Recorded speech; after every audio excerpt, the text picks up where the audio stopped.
menyaksikan Kompas Petang didukung oleh Kopi luwak, kopi nikmat, nyaman diminum.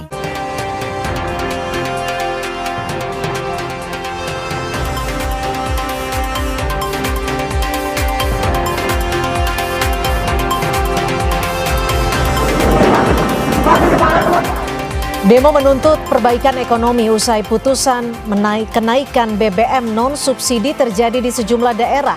Di Jakarta, aksi sempat berlangsung di sekitar kawasan Monas, Jakarta Pusat.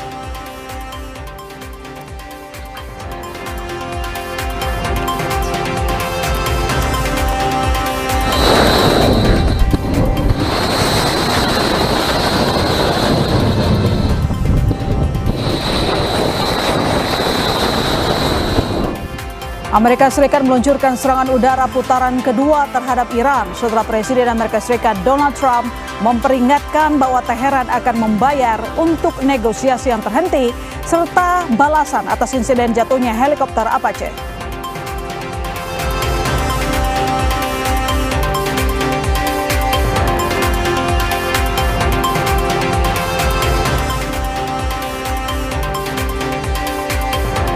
Kepala Staf Kepresidenan Dudung Abdurrahman menjawab soal sorotan terhadap keberadaan 21.000 lebih motor listrik yang telah dipesan Badan Gizi Nasional. Era kepemimpinan Dadan Hindayana.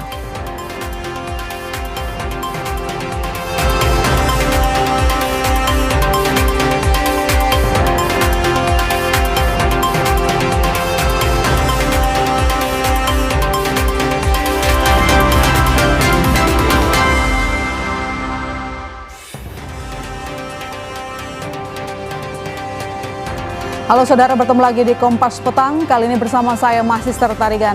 Dan juga saya Cynthia Rompas, hanya di Kompas TV Independen terpercaya. Kita awali informasi pertama dari Jakarta, saudara. Aksi unjuk rasa hari ini terjadi di Jalan Medan Merdeka Selatan Gambir, Jakarta Pusat.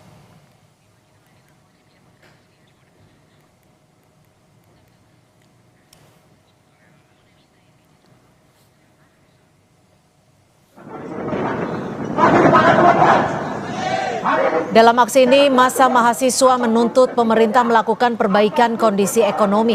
Mahasiswa menggelar aksi demonstrasi di Jalan Medan Merdeka Selatan Gambir, Jakarta Pusat sejak Kamis siang. Dalam aksi ini, massa mahasiswa menyoroti pelemahan nilai tukar rupiah terhadap dolar Amerika Serikat. Massa juga menuntut pemerintah mengeluarkan kebijakan yang dapat menguatkan kembali nilai tukar rupiah. Apapun persoalan yang dihadapi kita bersama, jangan sampai terpancing oleh provokasi-provokasi.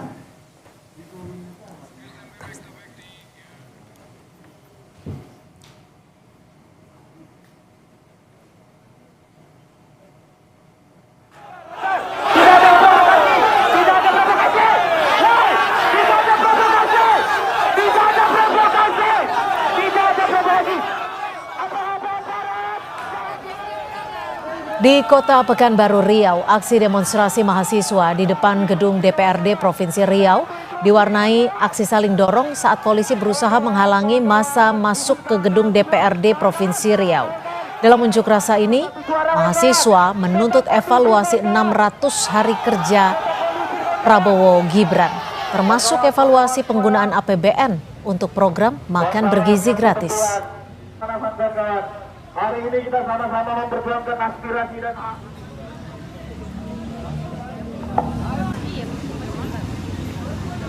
kita katakan bahwasanya sikap dan tindakan yang diambil oleh pemerintah itu tidak seperti menggambarkan rupiah melemah, kawan-kawan. Banyak proyek-proyek strategis nasional.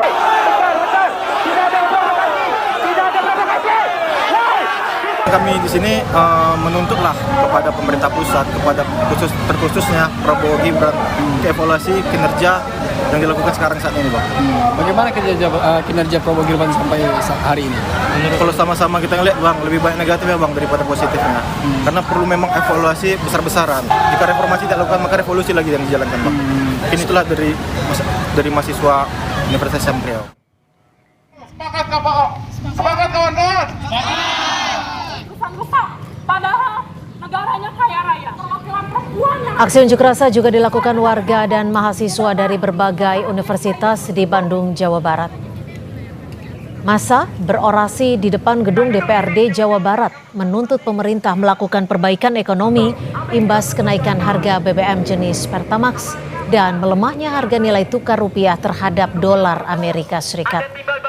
Imbas unjuk rasa, arus lalu lintas di kawasan jalan di Pati Ukur menuju gedung DPRD ditutup sementara.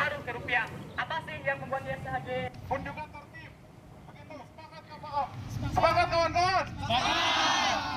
Rusak, padahal negaranya kaya raya. Perwakilan perempuan yang ada di sini, saya benar-benar Untuk mengetahui perkembangan aksi unjuk rasa di sejumlah titik, kita akan bergabung dengan jurnalis Kompas TV Medina Andas dan juru kamera Denny Yosua di Jalan Medan Merdeka Selatan Jakarta, lalu di Bandung, Jawa Barat sudah ada jurnalis Kompas TV Mita Handayani dan juru kamera Sunandar.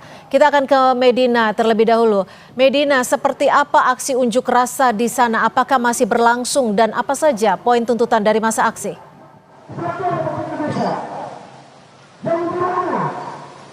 Ya, Cynthia dan juga saudara, kalau kami lihat dan juga kami pantau sejak pukul 14 waktu Indonesia Barat tadi siang atau beberapa jam yang lalu, ini memang para massa ini sudah mulai mendatangi kawasan Merdeka Selatan yang dimana tepatnya di seberang gedung Dana Reksa, dan hingga saat ini masih berlangsung orasi begitu, dan tadi juga sempat mereka beristirahat sekitar 30 menit lalu mereka melanjutkan aksi unjuk rasa di kawasan Medan Merdeka Selatan. Dan untuk melihat bagaimana situasi aksi unjuk rasa saat ini akan diperlihatkan oleh juru kamera Kompas TV Denny Yosua untuk aksi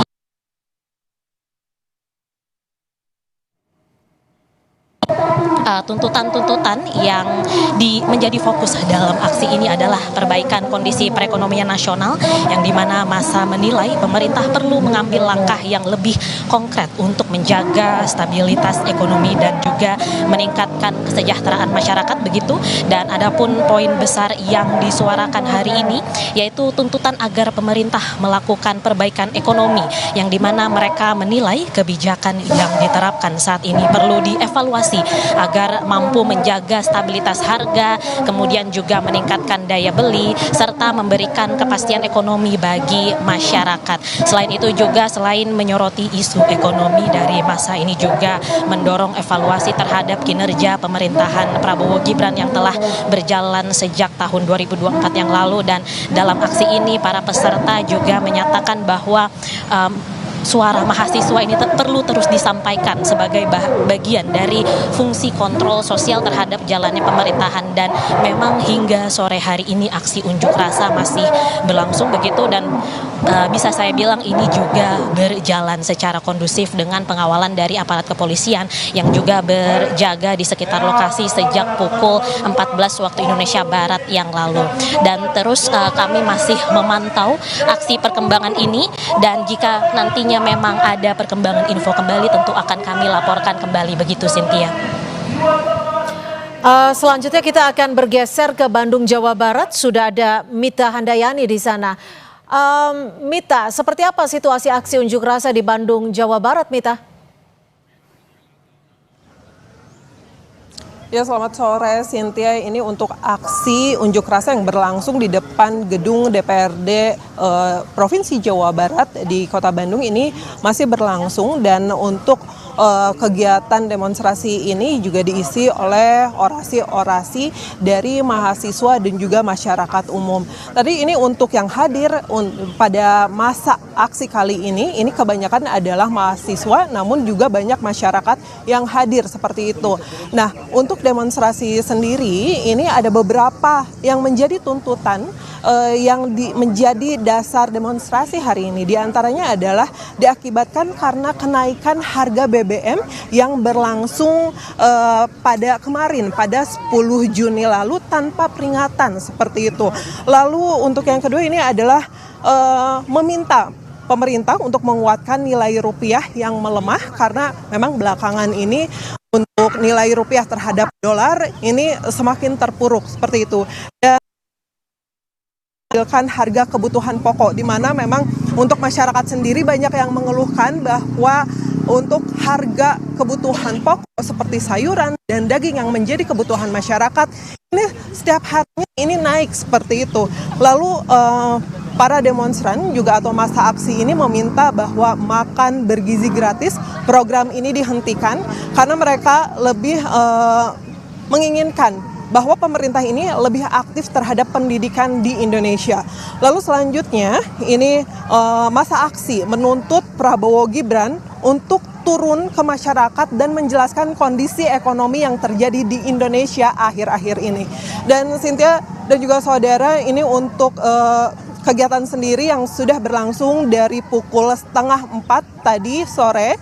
Ini memang titik kumpulnya dimulai dari Unpad di Pati Ukur dan memang berakhir unjuk rasanya memang titik unjuk rasanya di depan gedung DPRD Provinsi Jawa Barat. Ini personil dari pihak kepolisian dan personil gabungan juga disiapkan tidak hanya di depan demonstrasi, di tempat demonstrasi saja di depan gedung DPRD Jawa Barat, namun juga di 20 titik di Kota Bandung, dan ini ada 2.300 personel gabungan yang disiapkan untuk mengamankan jalannya aksi sampai dengan beresnya aksi karena dikhawatirkan ada terjadi kericuhan seperti itu, Cynthia. Mita, lalu selain titik tempat Anda melaporkan, apakah ada titik aksi unjuk rasa lain khususnya di wilayah Bandung, Jawa Barat, Mita?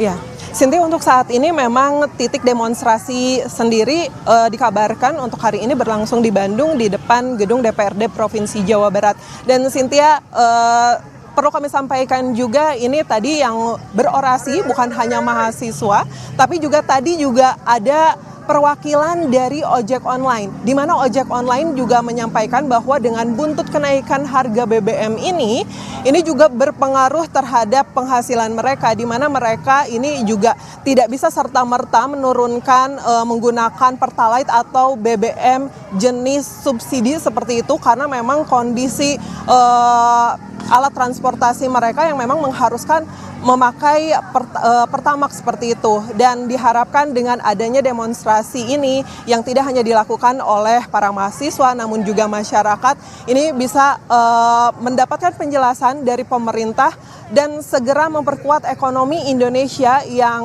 kurang lebih 1 bulan terakhir ini menurut massa aksi ini tidak baik-baik saja di Indonesia, Cynthia. Baik, terima kasih atas laporan Anda. Mita Handayani melaporkan langsung dari Bandung, Jawa Barat, dan sebelumnya sudah ada Medina Andas melaporkan langsung dari Jakarta Pusat. Terima kasih rekan-rekan, selamat bertugas kembali. Serta lain di Kompas Petang, Saudara, Amerika Serikat meluncurkan serangan udara putaran kedua terhadap Iran setelah Presiden Amerika Serikat Donald Trump memperingatkan bahwa Teheran akan membayar untuk negosiasi yang terhenti serta balasan atas insiden jatuhnya helikopter Amerika Serikat.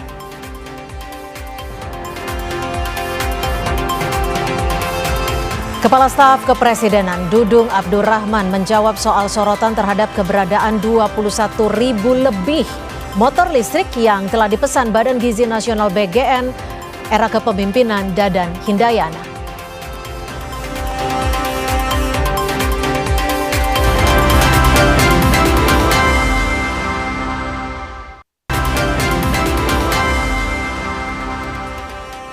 Anda akan menyaksikan Kompas Petang. Saudara, selebritas yang juga utusan khusus Presiden bidang pembinaan generasi muda dan pekerja seni, Raffi Ahmad, mengklarifikasi dirinya tidak terlibat dalam kasus Bea Cukai.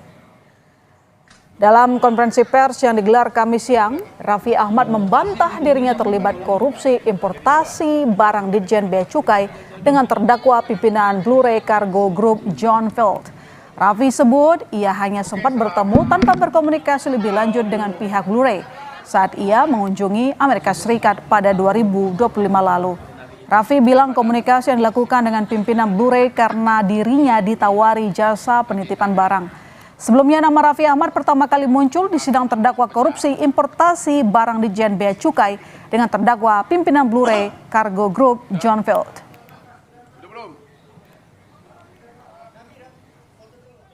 Di foto, saya nggak kenal.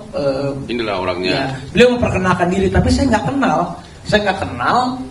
Lalu mereka bilang, Mas Raffi, perusahaan kami ini, Blu-ray ini kita bisa kirimin. bisa kirimin apapun itu, mau handphone, mau laptop, mau iPad, mau ini, mau itu. Oh iya kan ada handphone yang terbaru, nanti kalau dikirim bisa.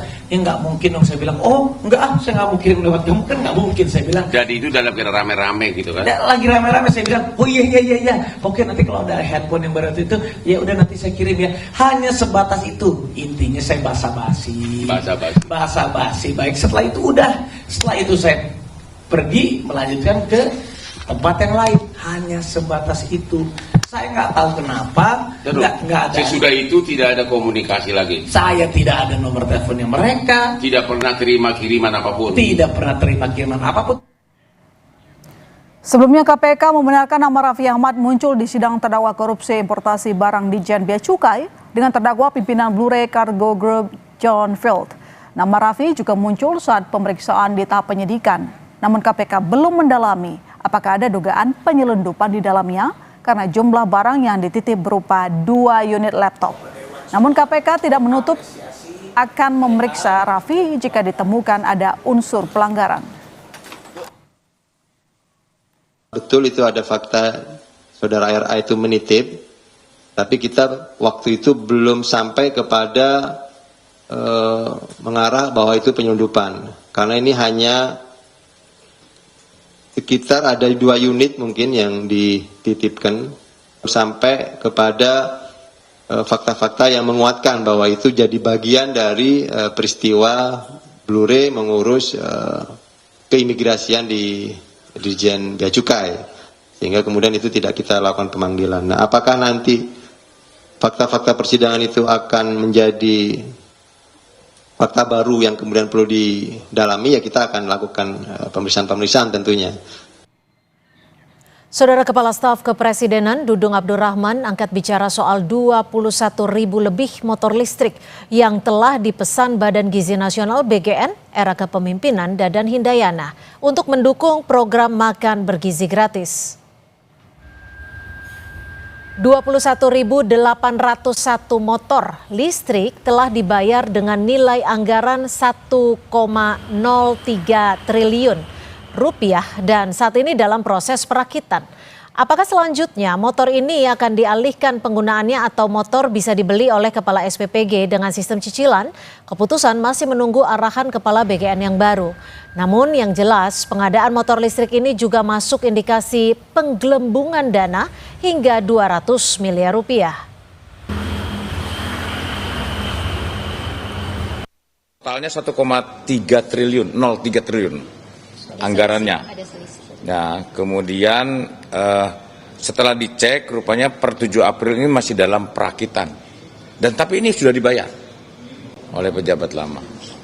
Ya sudah dibayar. Ini kan sudah dirakit.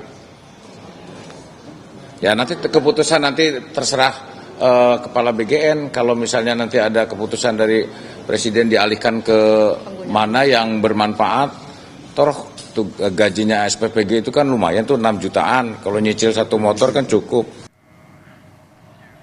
Mengenai beredarnya 26 nama tokoh yang terlibat dalam skandal korupsi MBG, kuasa hukum Sony Sonjaya meluruskan bahwa pihaknya resmi menyerahkan 26 nama kepada penyidik.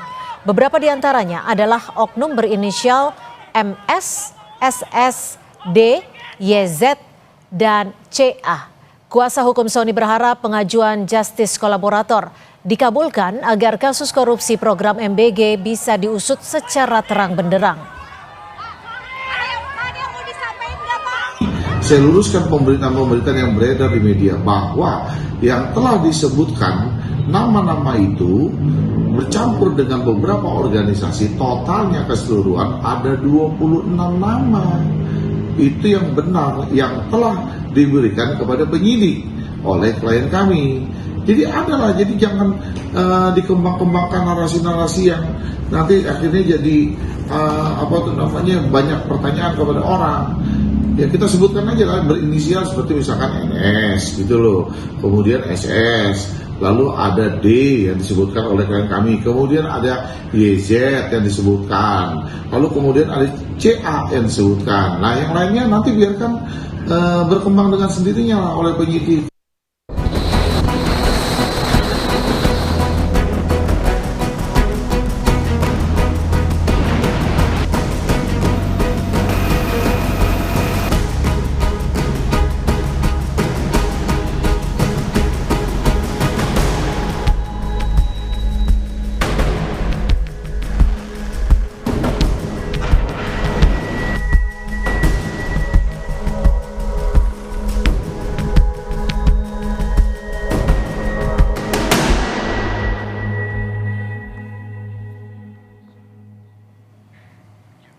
Saudara, Amerika Serikat meluncurkan serangan udara putaran kedua terhadap Iran setelah Presiden Amerika Serikat Donald Trump memperingatkan bahwa Teheran akan membayar untuk negosiasi yang terhenti.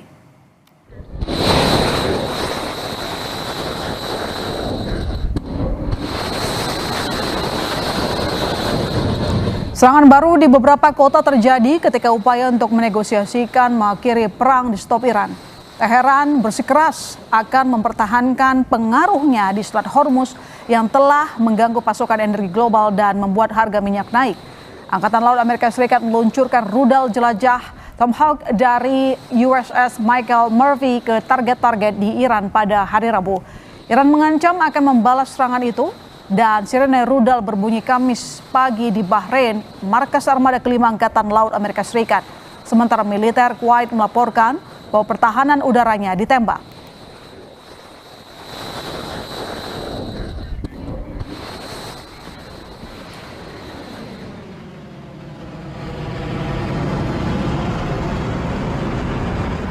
Amerika Serikat meluncurkan serangan udara ke wilayah Iran pada Rabu waktu setempat dan Presiden Amerika Serikat Donald Trump mengancam akan lebih banyak lagi yang akan datang ke Iran.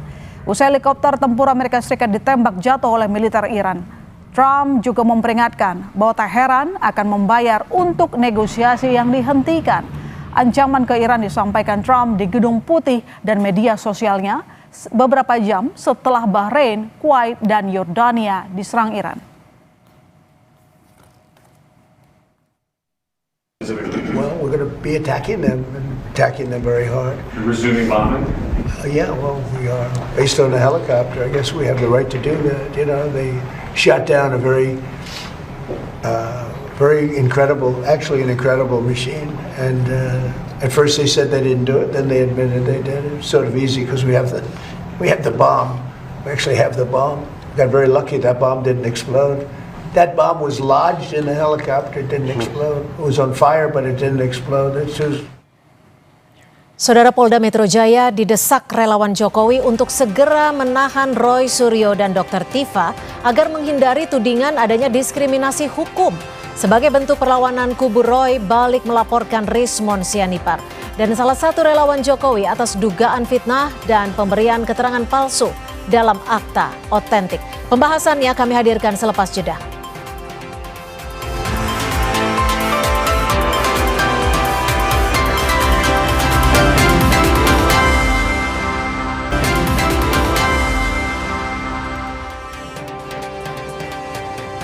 Saya Cynthia Rompas masih menemani Anda di Kompas Petang. Saudara, Polda Metro Jaya didesak relawan Jokowi untuk segera menahan Roy Suryo dan Dr. Tifa agar menghindari tudingan adanya diskriminasi hukum sebagai bentuk perlawanan. Kemudian kubu Roy balik melaporkan Rismon Sianipar dan salah satu relawan Jokowi atas dugaan fitnah dan pemberian keterangan palsu dalam akta otentik. Ada nggak sih diskriminasi di sini? Ada. Bapak Insinyur Joko Widodo didiskriminasi hari ini. Ada pelaku tindak pidana tidak lakukan penahanan. Ini memang ada unsur kesengajaan untuk memaksakan LP-LP itu. Lecumanan melaporkan pada tanggal 26 April, baru kemudian diikuti oleh Pak Jokowi pada tanggal 30 April. Sang kuning, asiholan siapar.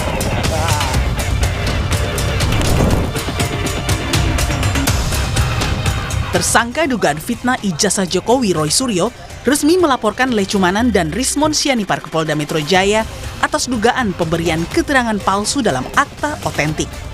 Kuasa hukum Roy Suryo menjelaskan, laporan terhadap Lecumanan dibuat karena yang bersangkutan melaporkan kliennya Roy ke Polres Jakarta Selatan pada 26 April 2025 lalu. Kala itu, Lecumanan melaporkan Peradi Bersatu sebagai korban dari kasus fitnah ijazah Jokowi. 4 hari berselang, barulah Jokowi melaporkan Roy CS ke Polda Metro Jaya. Adanya konstruksi peristiwa hukum bahwa Lecumanan melaporkan kepada Polres Jakarta Selatan sehingga para tersangka ini ditetapkan sebagai tersangka, yaitu penghasutan, ujaran kebencian dengan korban adalah Peradi Bersatu. Ini memang ada unsur kesengajaan untuk memaksakan LP-LP itu. Lecumanan melaporkan pada tanggal 26 April, baru kemudian diikuti oleh Pak Jokowi pada tanggal 30 April. Selain Lecumanan, Roy juga melaporkan mantan teman seperjuangannya di kasus ijazah, yaitu Rismon Sianipar. Rismon dilaporkan karena konten di podcast YouTube-nya terus-menerus mengunggah polemik pencatatan aset di Kemenpora saat Roy menjabat Menpora. Rismon Hasyolan Sianipar dilaporkan dengan 2 pasal pidana, 434 KUHP yaitu fitnah, dan yang kemudian adalah 438 yaitu persangkaan palsu. Di podcast milik pribadinya Baligi Academy itu melakukan fitnah yang sangat luar biasa sehingga juga menimbulkan persangkaan-persangkaan palsu, yaitu terkait dengan polemik yang sebenarnya telah mendapatkan suatu keputusan hukum yang ingkrah, yaitu polemik soal pencatatan aset di Kementerian Pemuda dan Olahraga pada saat Mas Roy menjadi Menteri Pemuda dan Olahraga. Sebagai balasan, relawan Jokowi dari Peradi Bersatu mendatangi Polda Metro Jaya pada Selasa lalu. Mereka mendesak agar polisi segera limpahkan berkas perkara tahap 2 terhadap Roy CS, yakni penahanan tersangka. Relawan Jokowi ini menilai tak kunjung ditahannya Roy Suryo akan menimbulkan dugaan ada diskriminasi hukum. Ada nggak sih diskriminasi di sini? Ada. Bapak Insinyur Joko Widodo didiskriminasi hari ini. Ada pelaku tindak pidana tidak lakukan penahanan. Ini diskriminatif.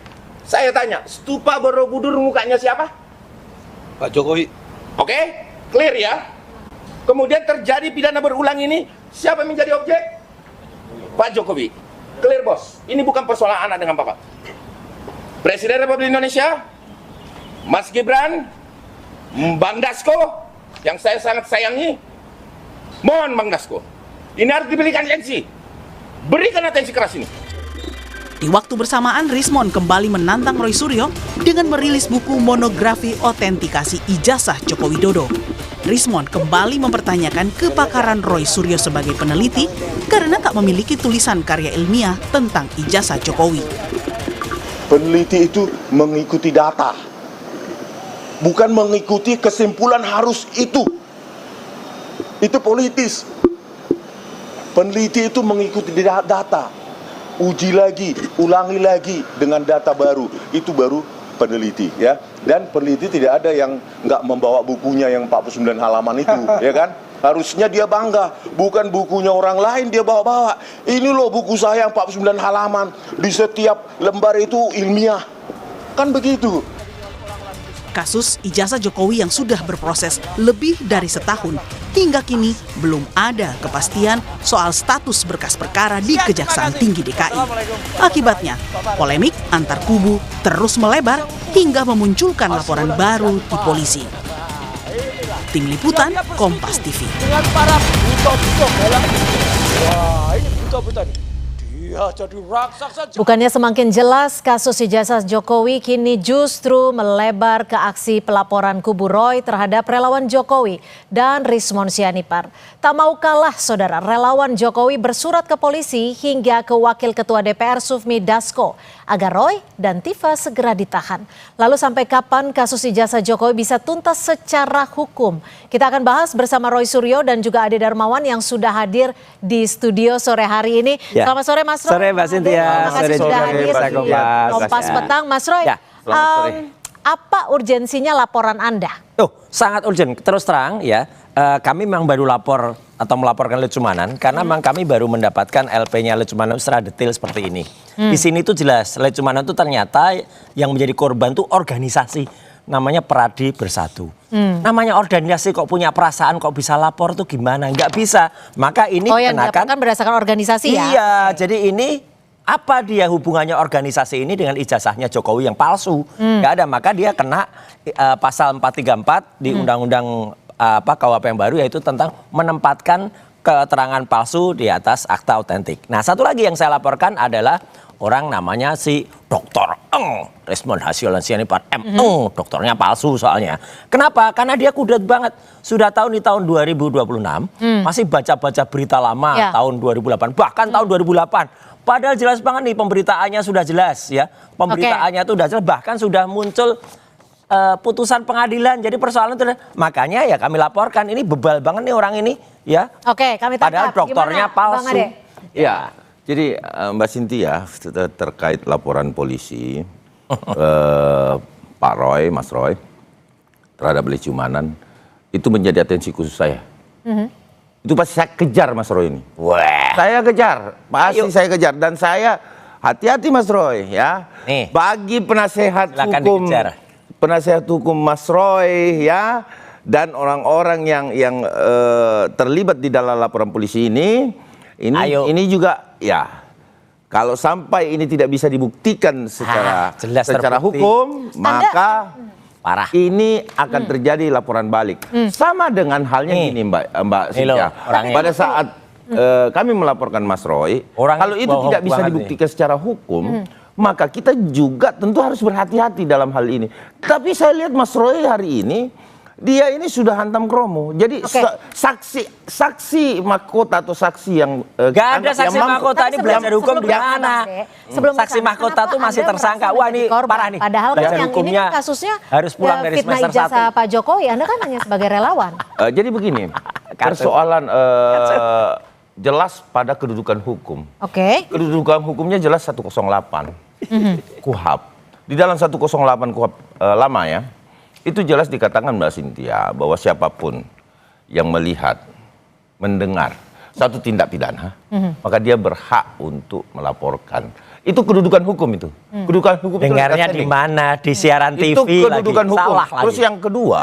yang kedua adalah semalam bahwa kalau tidak ada peristiwanya Mbak Cynthia, nggak jadi tersangka nih. Parah. Mas Roy ini nggak jadi tersangka kalau nggak ada peristiwanya. Karena ada peristiwanya. Kalau ada peristiwanya hari ini sudah P21. Mana P21-nya mana? Sebentar lagi. Sabar ya. Mana? Tapi kalau kita lihat dari konstruksinya, ini kan dulu Selasa 2 Juni. 26 April 2026 Lecumanan melapor ke Polres Jaksel. Kemudian hanya beberapa hari kemudian Pak Jokowi melaporkan Anda. Jokowi oke lah. Ini konstruksinya gimana? Coba sikat dulu. Bahwa kemudian laporan Lecumanan dilakukan itu atas peristiwa yang di belakang. Apa peristiwa di belakang? Tidak mungkin peristiwa itu ke depan. Aduh kacau banget. Itu semualah barang bukti yang dikumpulkan. TV-nya sudah diundang, alat bukti cukup. Disuruh ke Dewan Pers, nggak mau dia. Aduh, parah. Laporkan. Terus Pak Jokowi setelah pulang dari Roma, menghadiri di Italia, melawan media, lawannya media langsung melaporkan di kejadian di media dilaporkan. Gitu. Jadi konstruksinya, klaim Anda konstruksinya itu hanya bahwa ada lagi ini perbedaannya. Ada delik ditahan dulu. Nggak bisa. Ada delik aduan. Beda ya. Silakan. Mas Roy, P21 ini kan menurut Anda belum jelas. Memang nggak ada. Sampai dengan hari ini nggak ada. Ini Anda juga belum ditahan. Justru laporan Anda memberikan laporan baru kepada relawan Jokowi, Lecumanan dan Rismon. Ini kaitannya apa? Kaitannya apa? Kalau Lecumanan itu karena memang kami baru dapat laporan ininya.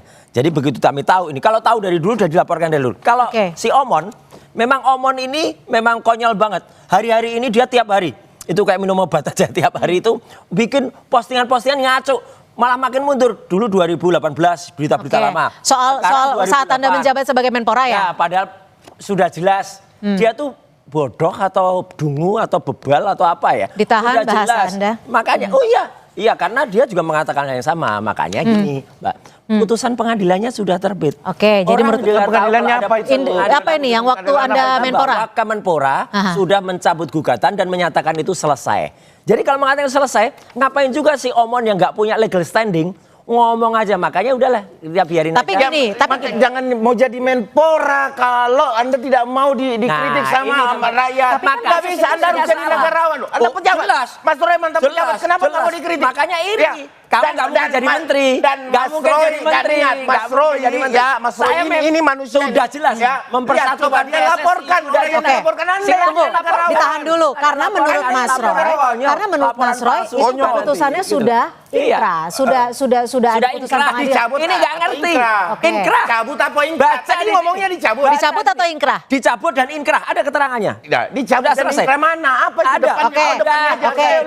Coba kita balik lagi ke kasusnya. Coba kita balik ke kasus ini. Nggak punya legal standing, harus belajar hukum lagi semester 1. Bang Ade, kalau saat ini pihak Anda kan bahkan melaporkan ke Polda, terus ke mau ke Wapres. Mau ke apa? Jadi Fufu Fafa. Mau kemana? Ini akan repot nanti. Fufu Fafa akan ikut. Nanti Fufu Fafa kita bongkar juga nanti. Menyurat ke Polda Metro Jaya. Fufu Fafa kita bongkar lagi. Ombudsman hari ini makin jatuh nanti. Besok dilanjutkan tuh sampai ke Istana Negara. Ke Dasko.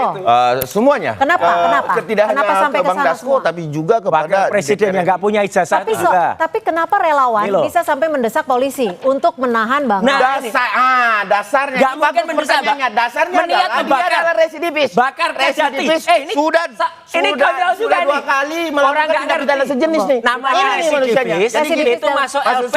Saya belum pernah masuk lembaga pemasyarakatan, baru rutan. Tapi kan ditahan. Parah rutan sama lembaga itu sama. Enggak. Ini belajar hukumnya di mana? Belajar hukumnya di tahan satu-satu supaya publik inilah juga orang yang tidak belajar. apa yang akan kita sampaikan di sini.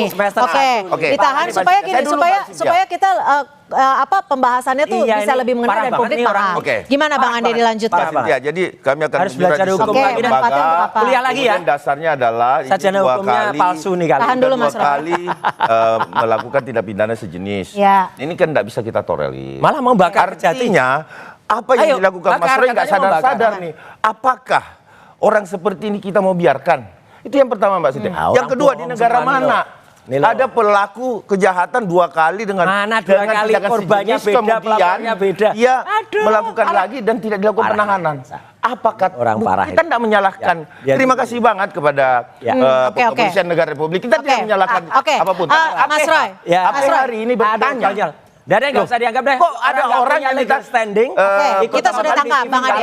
Tapi gini Mas Roy, pergerakan dan juga apa yang dilakukan relawan Pak Jokowi ini sudah cukup besar gitu ya. Sudah melapor ke Polda, sudah melaporkan. Setelah itu sudah ke Pak Dasko juga dan kabarnya mau ke Ombudsman. Nah, bagaimana Anda melihat apa yang sudah dilakukan oleh relawan Jokowi? Anda ketar-ketir nggak? Nggak, sama saja. Kita ketawain aja. Kalau datang itu resmi. Kami ke DPR resmi pakai surat. Ke kejaksaan diterima pakai. Dia katanya ke Dasko, katanya mau ke Fufu Fafa. Fufu Fafa malah nanti kita bongkar itu ijazahnya. Dia enggak. Ini modelnya ini manusia. Kalau dia yang pergi boleh. Tapi kalau kami enggak boleh. Iyalah. Ya emang kau yang punya republik. Nah, emang kau yang punya republik. Jangan bicara legal standing kalau enggak ngerti, Mas Roy. Jangan bicara legal standing kalau enggak ngerti. Tahu enggak kedudukan hukum? Parah dia. Ya tahu enggak kedudukan hukum? Tapi gini, kan sekarang P21-nya nih sebenarnya ngaco aja. P21-nya ini kan juga ternyata masih diperdebatkan nih. P21-nya Mas Roy. Saya jelasin ya. Oke. Coba ditahan dulu ya supaya kita saya jelaskan kepada publik bahwa begini, P21 itu adalah surat antara institusi ke institusi. Oke, langsung saja. Yang pertama adalah institusi kejaksaan ke kepolisian. Ya ini nggak ada sampai dengan sekarang. Itu istilah atau kode surat. Sekarang tapi kan sampai sekarang belum ditahan bukti. Kan nggak bisa diperlihatkan ini surat. Iya. Tapi saya bisa. Mana ayo? Itu kan mana suratnya? Dapatkan informasi bahwa sudah P21. Mana? Ya, tapi belum ditahan buktinya saat itu. Tunggu, kita tunggu panggilan dia. Nah, panggilannya itu biasanya gini dari P21. Itu kan punya range 30 hari, Mbak. Iya. Mana 20 hari ngaco tadi? 30 hari, kemudian nggak ngerti undang-undang 30 hari lagi. Nggak ngerti 14. Tahap 2-nya. Salah. Nah, kalau sampai 60 hari, itu adalah tidak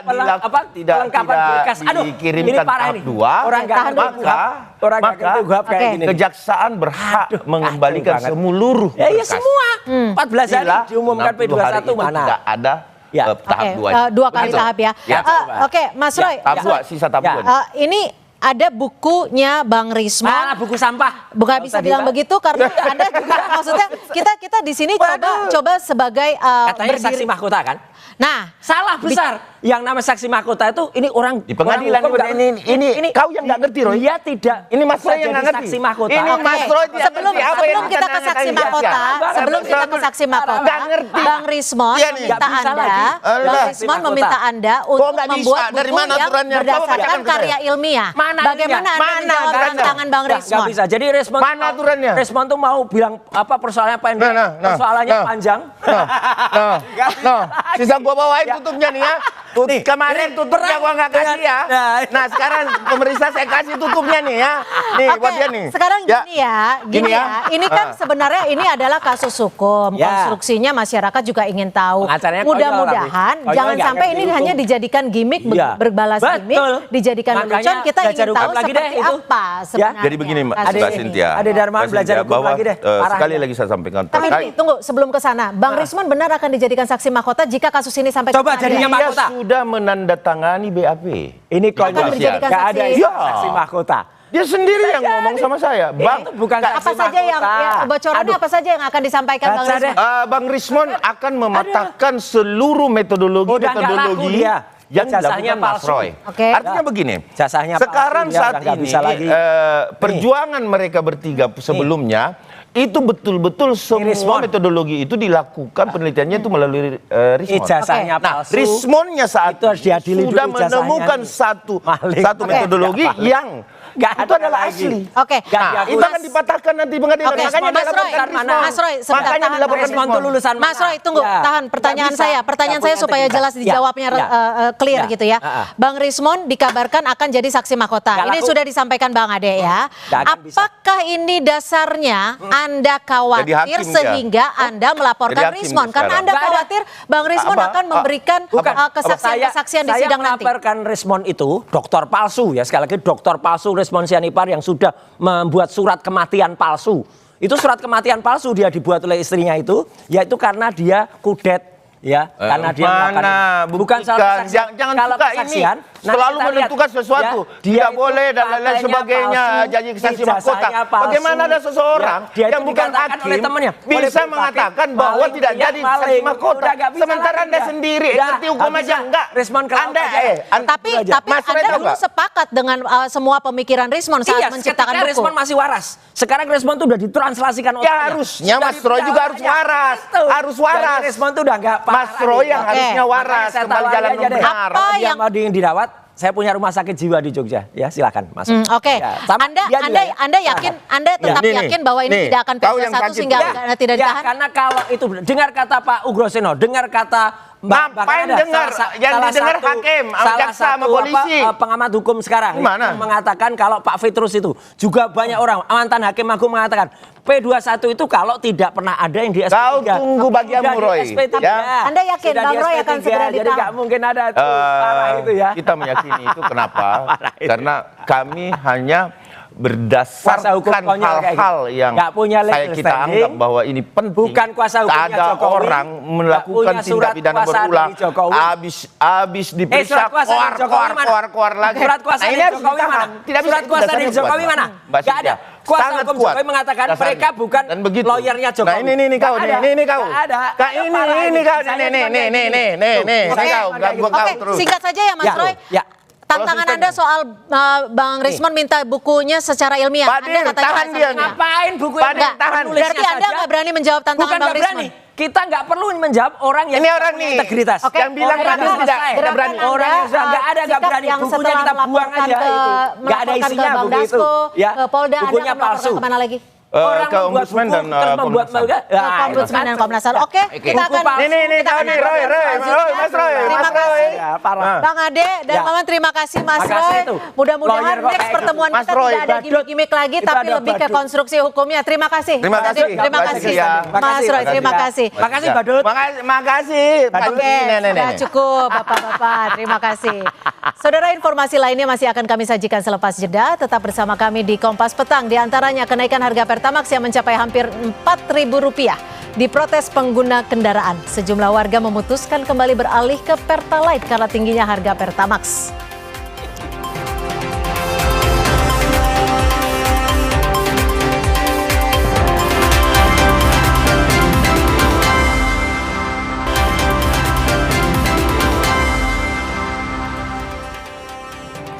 Sejumlah SPBU di Jakarta hari ini terpantau mulai kehabisan stok BBM, saudara. Kosongnya stok BBM terpantau di SPBU kawasan Kalimalang dan Jatinegara, Jakarta Timur. Pihak SPBU memberikan papan informasi bertuliskan BBM sedang dalam perjalanan, namun tidak ada petugas yang terjaga di SPBU tersebut.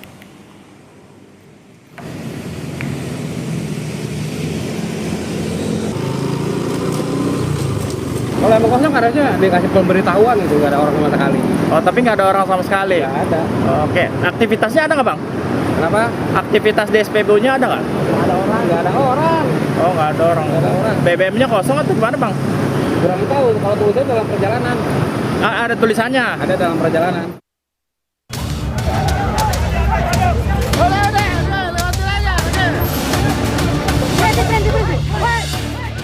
Sejumlah mahasiswa HMI tolak kenaikan harga BBM non-subsidi di kawasan Cikini Menteng, Jakarta Pusat. Aksi unjuk rasa sempat ricuh. Massa mahasiswa terlibat saling dorong dengan polisi yang hendak membubarkan aksi mahasiswa.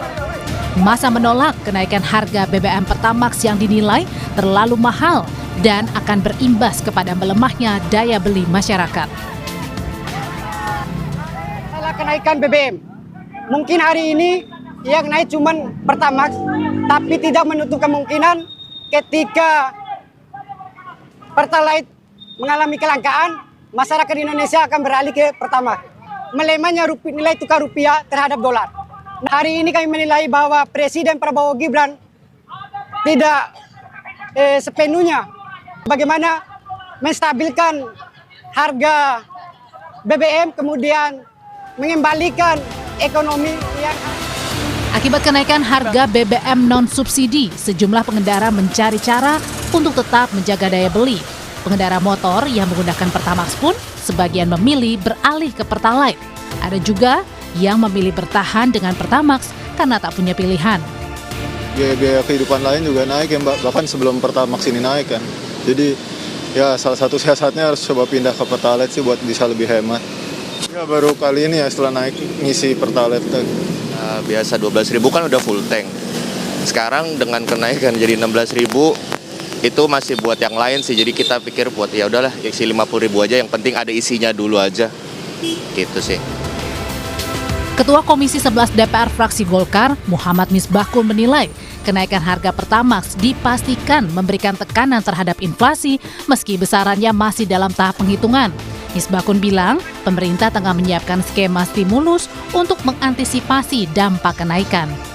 Pasti kalau kenaikan BBM biasanya selalu akan diikuti dengan kenaikan inflasi pasti. Karena kan Pertamax ini kan lebih banyak dikonsumsi oleh masyarakat. Bukan BBM industri, yang biasanya memberikan tekanan yang paling berat itu kan adalah BBM industri. Sudah dilakukan penghitungan-penghitungan, nanti akan kita lihat impact-nya seperti apa. Pemerintah kan sempat melakukan penundaan. Sudah didiskusikan, sedang lagi dilakukan upaya penghitungan apa yang nanti menjadi stimulus atau insentif sektor. Sementara ekonom Core Indonesia Dipo Satria Ramli menilai kenaikan harga BBM jenis Pertamax akan sangat berdampak pada menurunnya daya beli kelas menengah. Padahal, kelas menengah menjadi salah satu faktor pertumbuhan ekonomi karena menyumbang konsumsi rumah tangga tertinggi. Daya beli dan dompet masyarakat kelas menengah itu sendiri. Gitu. Kalau kita lihat misalnya di triwulan 1, kita pertumbuhan ekonomi cukup baik di 5,6%, dan itu salah satu ditopang oleh konsumsi rumah tangga. Ya kan, konsumsi rumah tangga itu tumbuh 5,2%. Nah, kalau kita lihat detail siapa sih yang sebenarnya spending atau belanja di konsumsi rumah tangga, itu memang kelas menengah atas dan kelas atas. Secara makro betul tidak ada masalah, tetapi masalahnya jadi di dompet masyarakat, di daya beli ini. Dan sedangkan daya beli ini sangat-sangat sensitif ya, menurut saya di situasi ini karena kondisi geopolitik, dengan rupiah dan segala. Justru si konsumsi rumah tangga, terutama kelas menengah, ini memang harus dijaga. Pertamina Patraniaga menaikkan BBM jenis Pertamax menjadi Rp16.250 dan Pertamax Green menjadi Rp17.000. Tim Liputan, Kompas TV. Saudara, kenaikan harga BBM jenis Pertamax berimbas pada melemahnya daya beli masyarakat. Ada warga yang memilih beralih menggunakan Pertalite, ada juga yang terpaksa memperketat pengeluaran. Lantas apa stimulus yang bisa diberikan pemerintah kepada warga kelas menengah untuk menjaga daya beli? Kita bahas bersama ekonom Profesor Ferry Latowihin dan anggota Komisi 12 fraksi Gerindra Ramson Siagian. Selamat sore Bapak-Bapak. Selamat sore Mbak Ilona. Oke, saya ke Pak Ramson dulu untuk update Pak. Hari ini pun besok akan ada kelanjutan unjuk rasa atau aksi massa dilakukan oleh mahasiswa, salah satu tuntutannya adalah menurunkan harga BBM. Bisa dijawab apakah bisa diimplementasikan atau sangat berat kondisinya saat ini untuk Pertamina? Sebenarnya ini kan sebabnya karena faktor geopolitik. Jadi kenaikan minyak mentah sangat tinggi.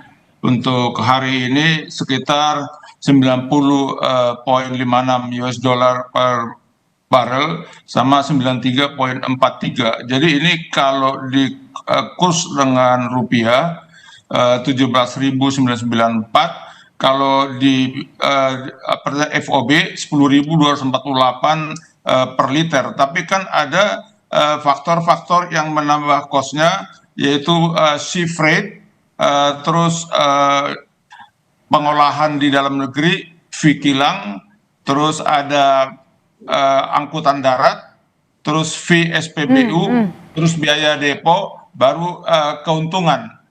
Ini kalau sesuai dengan mekanisme pasar, sebenarnya 16.250 itu masih di bawah keekonomian sedikit.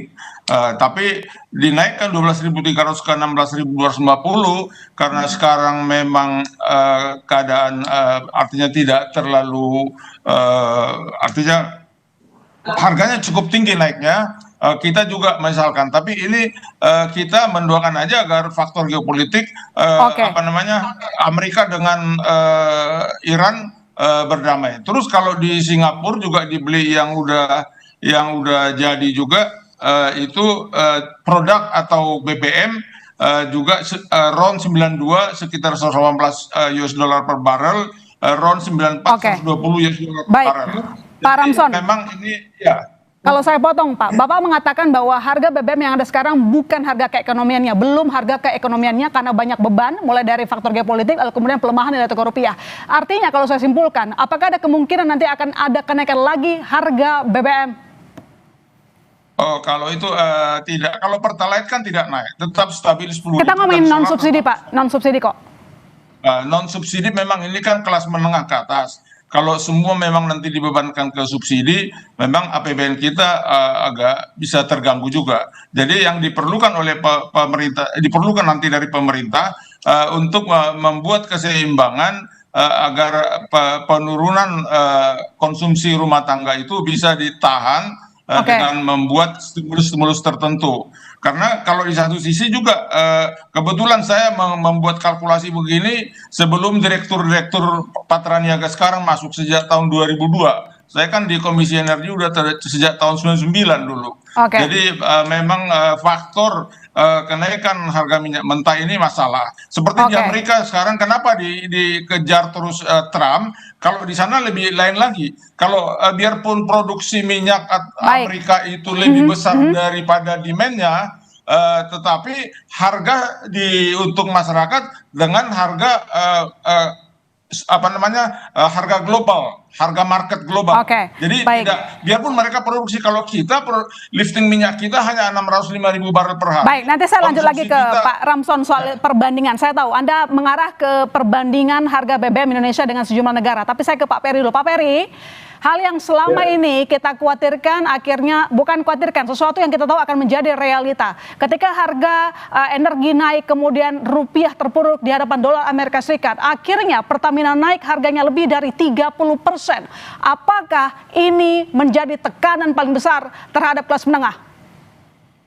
Ya, kalau kita lihat ya, sebetulnya tanpa kenaikan Pertamax ini kan kelas menengah bawah ya. Itu kan udah tergerus ya daya belinya ya, dengan inflasi yang mulai merangkak ke atas gitu kan ya, dengan dolar yang udah 18.000 gitu kan. Nah sekarang dengan naiknya Pertamax ini tentu kelas menengah atas yang kena ya. Nah ini jadi seluruh kelas menengah ini bisa kena dampaknya, artinya apa? Daya beli mereka semakin melemah.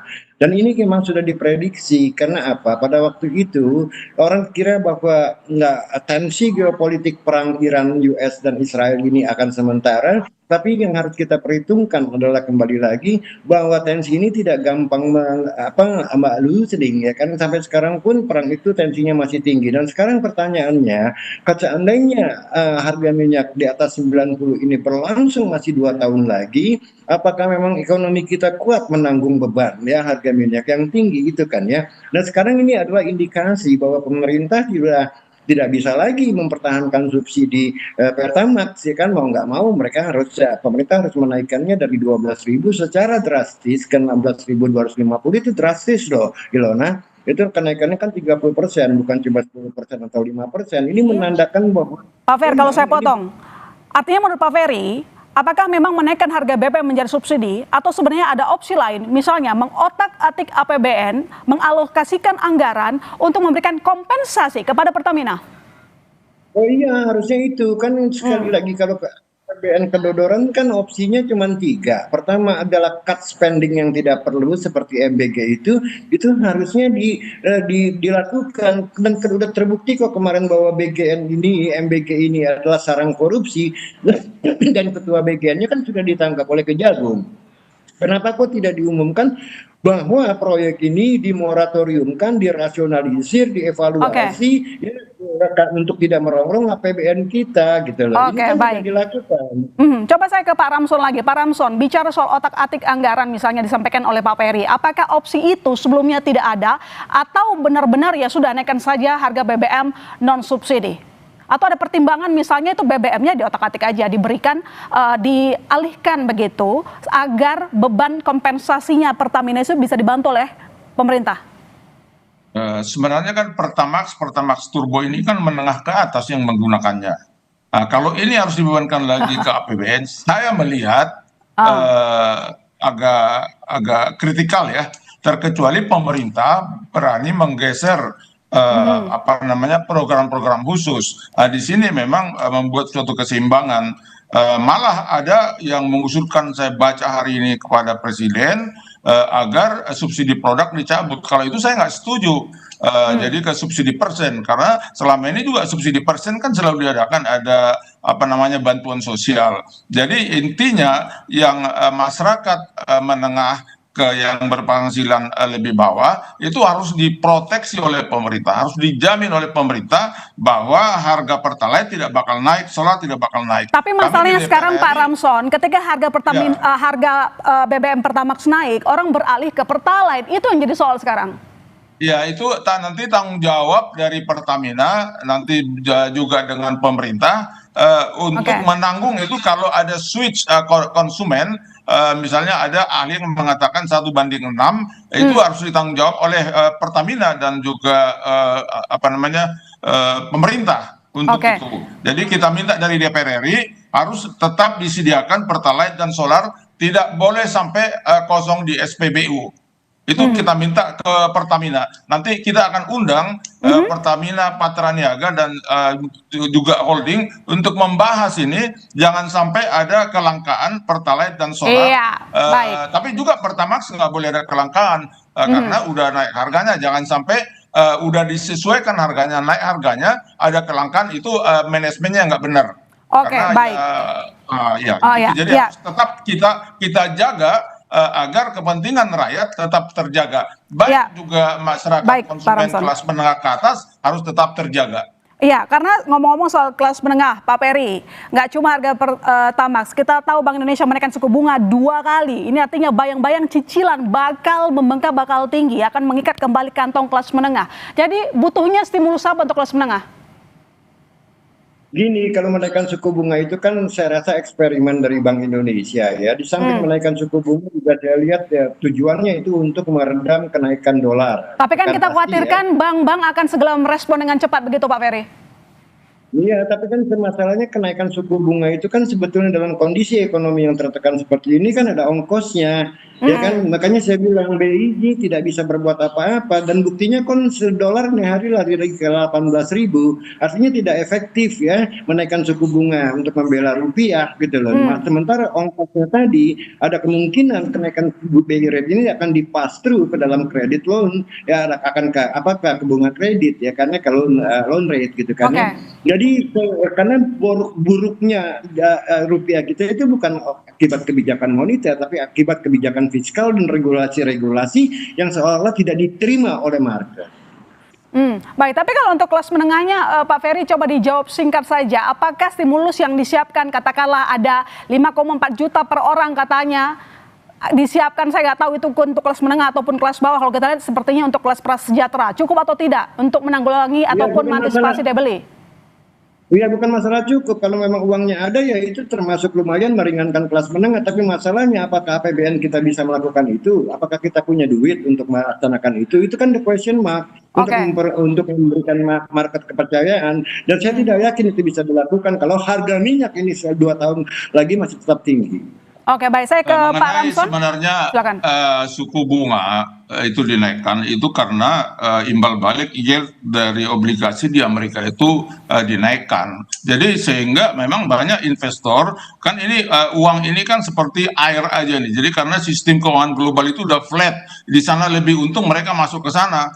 Itu makanya bursa saham kita juga anjlok, rupiah melemah. Ini dengan ada dinaikannya itu rupiah bisa menguat dan mulai masuk investor. Oke, Pak Ramson, pertanyaan terakhirnya adalah mungkin itu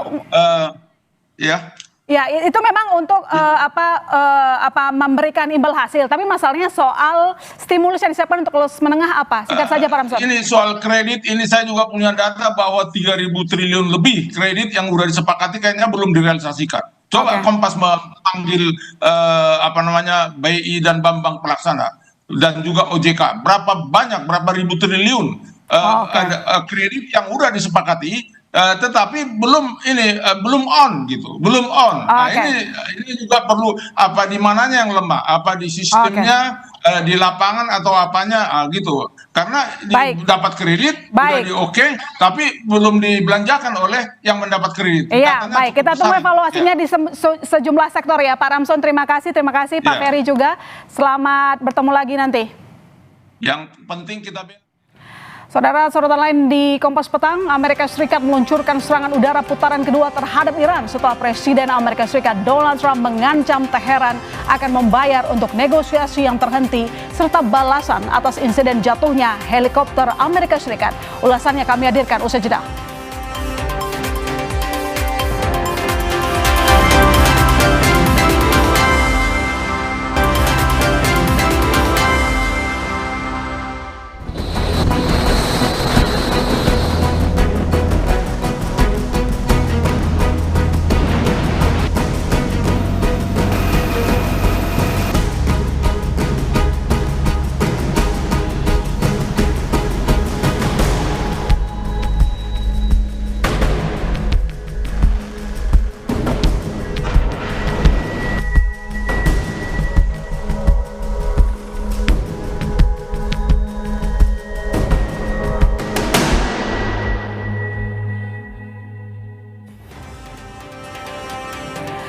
Saudara, Amerika Serikat meluncurkan serangan udara putaran kedua terhadap Iran setelah Presiden Amerika Serikat Donald Trump memperingatkan bahwa Teheran akan membayar untuk negosiasi yang terhenti.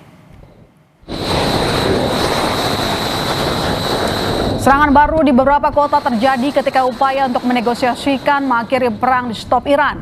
Teheran bersikeras akan mempertahankan pengaruhnya di Selat Hormuz yang telah mengganggu pasokan energi global dan membuat harga minyak naik. Angkatan Laut Amerika Serikat meluncurkan rudal jelajah Tomahawk dari USS Michael Murphy ke target-target di Iran pada hari Rabu.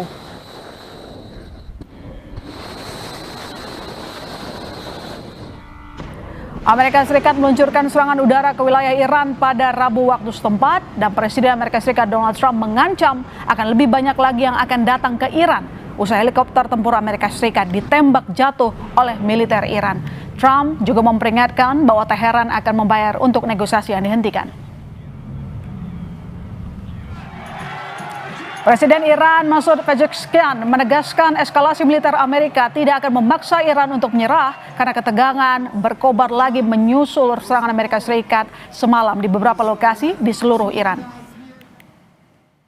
شاهش رو بر این طراحی کرده که اختلاف رو دامن بزنه چون امکان نداره یک کشوری رو با هواپیما و با نمیدونم بمباران کردن وادار به تسلیم کرد و غزه‌ای که به اون کوچیکی الان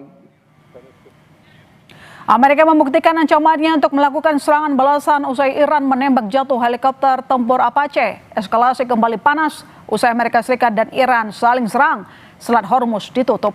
Lalu apakah Iran akan kembali membombardir sekutu Amerika Serikat di kawasan? Kita bahas bersama pakar strategi PPAU juga alumni US Air World College, Agung Sasongko Jati. Selamat sore Pak Agung. Selamat sore. Ya, Iran Amerika Serikat saling serang dan Amerika Serikat mengatakan tidak lagi menahan diri. Sejumlah serangan diluncurkan. Seberapa besar perang yang akan terjadi dengan sisa kekuatan dari masing-masing negara? Jadi serangan yang dilakukan ini kan memang adalah bagaimana ada terjadi kecelakaan itu pesawat helikopter angkatan udara Amerika, angkatan darat Amerika sebetulnya, ditembak dengan kayaknya seperti dengan rudal Shahid 23, rudal tapi bersifat drone karena kecepatannya cuman tidak kecepatan suara tapi sekitar 700-800 km per jam. Itu ranjau udara. Ya memang Apache ini terbang dia di atas Selat Hormuz yang mana kita tahu Iran membuat notem warning bahwa tidak ada yang boleh melakukan kegiatan di situ, ya dia terbang di situ ya tertembak jatuh lah. Nah, apa yang terjadi kemudian adalah Amerika membalas membalas dengan kampanye udara. Ya, dia menyerang di Pulau Qesem dan Guruk serta di Provinsi Hormuzgan. Jadi apa yang dilakukan oleh mereka ini adalah kombinasi daripada serangan militer, namun juga penekanan untuk agar segera Iran menyetujui proposal yang diajukan dari Amerika. Jadi sebetulnya adalah koersif diplomasi yang dilanjutkan lagi, tapi sekarang dengan lebih keras lagi. Tapi menurut Pak Agung sendiri, apakah Iran akan mempertahankan posisinya? Meski sebelumnya kalau kita lihat, ini disampaikan juga kepada Amerika Serikat bahwa silakan tinggalkan medan perang jika AS akan menguji tekad kami. Nanti dijawab kami saudara. Tetap di Kompas Petang.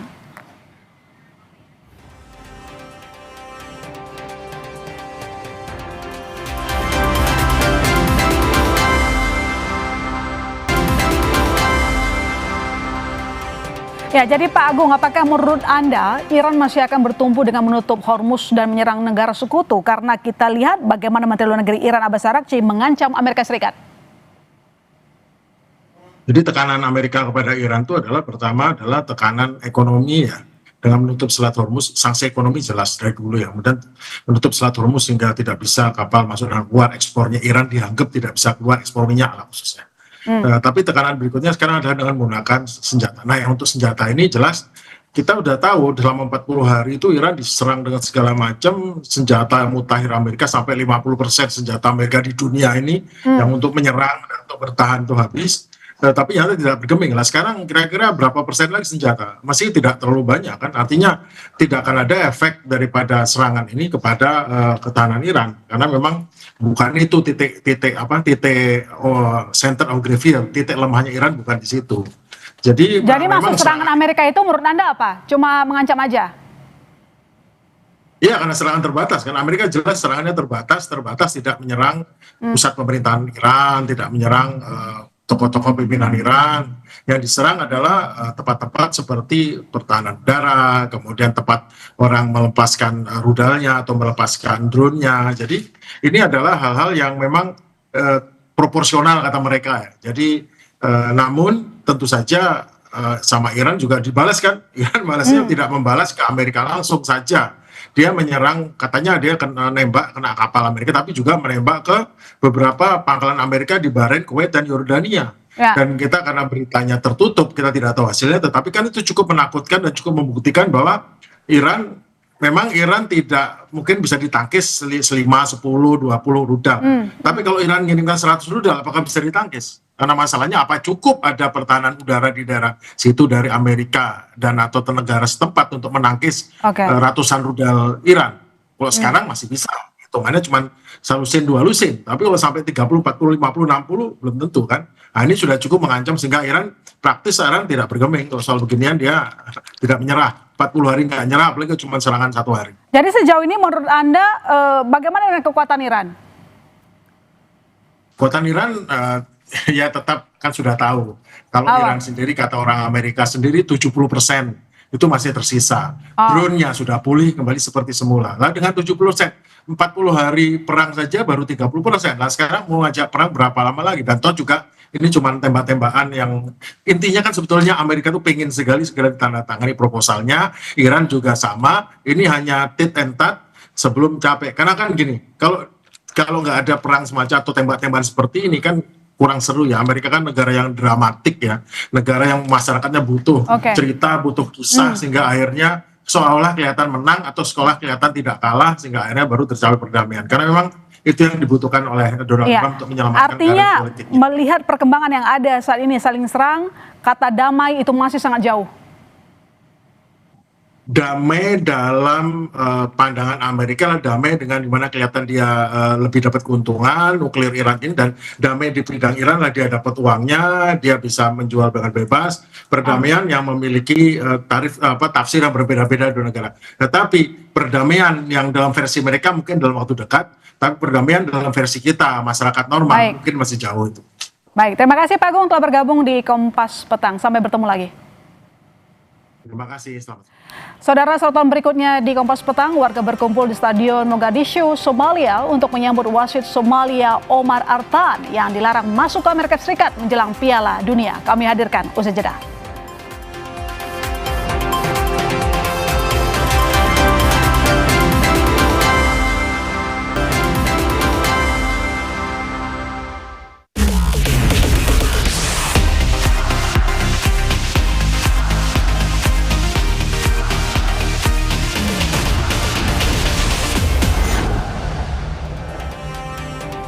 Saudara, nama legenda sepak bola Prancis Thierry Henry resmi dijadikan nama jalan di kota New York, Amerika Serikat. Namanya disematkan pada persimpangan jalan West 50 dan 6th Avenue di Midtown Manhattan, kota New York. Legenda sepak bola Prancis sekaligus salah satu pemain terbaik Arsenal diabadikan namanya menjadi nama jalan. Thierry Henry Way, penggemar Henry yang mengenakan kaos Arsenal ikut hadir dalam peresmian nama ini.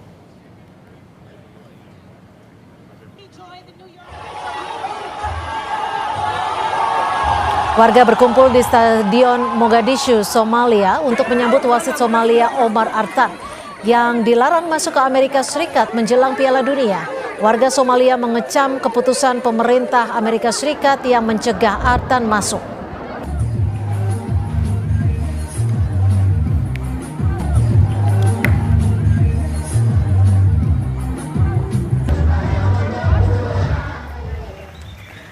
Berada di grup A Piala Dunia 2026, Timnas Korea Selatan dan Republik Ceko akan berebut tempat untuk mendapatkan 3 poin awal pada laga ketika mereka bertemu di Guadalajara pada hari Kamis waktu setempat.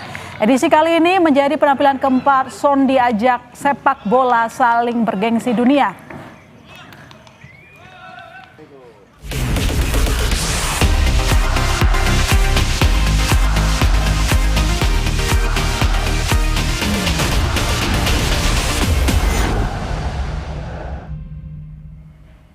Informasi tadi jadi penutup Kompas Petang hari ini. Saksikan analisis tajam dan rangkuman drama perburuan takhta tertinggi sepak bola dalam Sapa Amerika setiap hari mulai 11 Juni hingga 20 Juli 2026 di program unggulan Kompas TV. Saya masih Sertarigan. Dan saya Cynthia Rompa. Sesaat lagi Sapa Indonesia Malam akan hadir bersama Tifal Solesa dan Friska Clarissa. Selamat sore, sampai jumpa.